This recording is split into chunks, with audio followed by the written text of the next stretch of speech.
मोहिनीपुर में बस रुकने पर रंजीत बस से उतर गया। अब वह दाहिनी ओर वाली सड़क से घर जाएगा। एक अन्य व्यक्ति भी वहां उतरा और इस बार वह रणजीत के पास आया और बोला, आप कहाँ तक जाने वाले हो? रणजीत ने अब उस आदमी की ओर देखा। उसे एहसास हुआ कि यह आदमी उसकी उम्र का हो सकता है। तब उसने उस आदमी को बताया, मैं मधुपुर।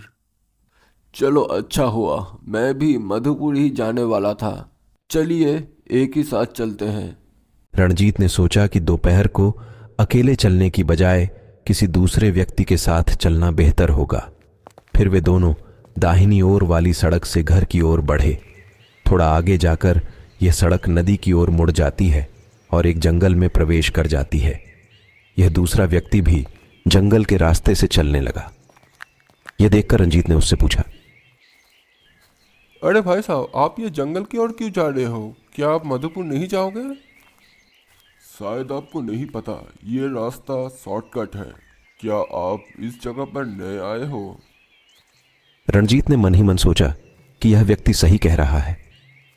दोपहर की धूप में खुले मैदानों में चलने की अपेक्षा जंगल की छाया में चलना कहीं बेहतर है।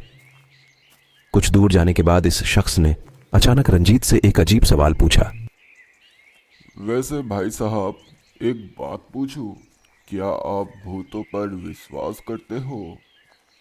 आजकल के ज़माने में भूतों पर विश्वास रखता ही कौन है? नहीं नहीं, अभी भी कई सारे लोग हैं जो भूतों पर विश्वास रखते हैं। इसलिए तो भूतों की कहानियाँ अभी भी इतना फेमस है। जैसा कि देख ही लीजिए ना, अभी हम जिस जगह से चल रहे हैं, ये जगह भी कुछ लोगों के हिसाब से श्रापित है। इस जगह से भी जुड़ी एक भूतों की कहानी है जो बहुत ज़्यादा फेमस है। इस जगह से जुड़ी भूतों की कहानी? कैसी कहानी? कुछ लोगों का मानना है कि जो लोग भी इस रास्ते से गुजरते हैं, भूत उनको मार देता है। अच्छा, अगर ऐसा है तो आपने इस रास्ते से आने का क्यों सोचा? मैं भी तो आप ही की तरह हूँ। मतलब मैं भी भूतों पर विश्वास नहीं रखता।